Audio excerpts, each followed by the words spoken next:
I've heard many people say that doctors give you pills and this regimen and treatment for mental health, but they don't give you a way to get off the medication. So then you're stuck on the medication forever. Take a pill and it'll go away, because when that pill wears off, you're still gonna feel the way you felt before you took it. So why can't we start by doing behavioral changes first? And then if there is a chemical imbalance, have people have an assessment done or a psychological evaluation to see if there's a chemical imbalance. Therefore, you give them medication. So we got it backwards, okay? And a lot of people wait too late to figure it out. And that's when we start, thinking about suicide and I want to die, I want to kill myself. And no, that's not true. Why kill yourself over something that's already happened? Basically, everybody that think or commit suicide is because they can't deal with how their life used to be, because they don't know the future. So they're killing off their future because of the impact that they had in their past. Get stressed and depressed. After 48 hours, I gotta go. I give it its time and its moment, but then I'm in control. And that's because I can't control life, but I can control how life handles me. And you just get up and you keep pushing. Some people are not strong enough to do that. Some people are. But we don't know if those people are not willing to share without thinking that, they're gonna think I'm crazy, or I'm always depressed, or I'm always this, or I'm going through that. There are people out there that really care about your quality of life, and I'm one of those people. I hate to see people down. I know it happens, but we don't have to stay there. And so anything that you guys, any feedback you can give me on how we can do that better, I'm all ears, okay? I'm not a pill pusher. I don't believe in giving people medication, especially children. Children have to come into who they are. They have to explore.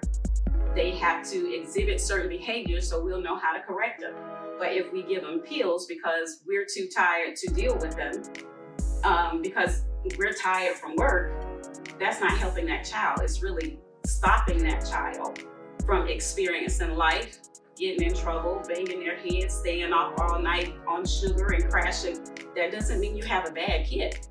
That means that kid needs some attention and possibly some structure or organization.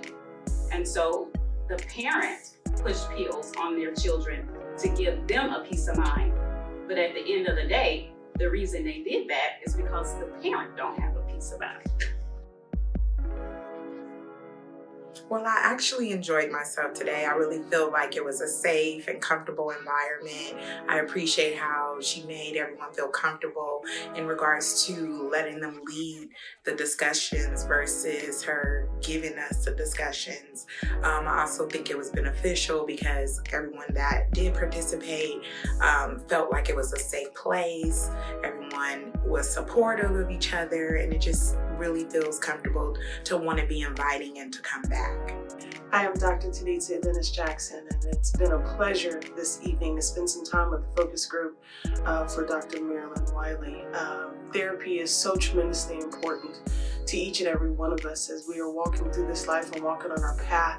We need to be able to navigate it, and sometimes we're just not sure. Sometimes we need a different ear, a different perspective, and a therapist can do that for you. Dr. Wiley has been my therapist for years now, and her discernment and her support has been tremendous in helping me just to move forward in this thing we call life. It's so important for us to encourage individuals in our lives, people that we know, to get therapy, just so that they have an outlet and so that they can speak and have someone who speaks for them and with them and advocates for them. So this focus group was a great opportunity to understand what's to come with Dr. Wiley, but also to understand that others are facing the same things that I'm dealing with and that I experience in my life. So I'm truly thankful for Dr. Wiley and all of her expertise and her experience. I look forward to her new endeavors, and I'm truly blessed to have her as part of my life. I really enjoyed my experience today. As you know, I've been through grief myself. I lost my husband March of 2018, so I have, firsthand experience on what grief is. And it was very interesting coming today and knowing that pretty much everyone else in the room experienced grief of some sort of themselves, whether it was a parent, a friend, or anything like that. So I think the hard thing about grief is there's no direct answer on how people can move on and move forward and what they should do. So I think having discussions and speaking to someone about it, people can find individual ways of coping and moving forward to have a healthy life after grief. And so I just think it's just really important ultimately just to talk about mental health and to just make mental health a priority, just like we make going to dentists and doctors and getting your hair done and your nails done a priority. Your mental health should be more of a priority than, we make it. So I really enjoyed today. I'm looking forward to, future events because it's just good to have a sounding board and to listen and to also share your experiences, because sometimes sharing your experiences and talking about the things that you've been through out loud not only helps others, but it ultimately helps yourself also. My biggest takeaway from the group today was how much women are really hurting, how much there is a historical hurt, anthropological issues, church and tradition. And I love tradition. I'm not a slave to it. I think tradition has its place.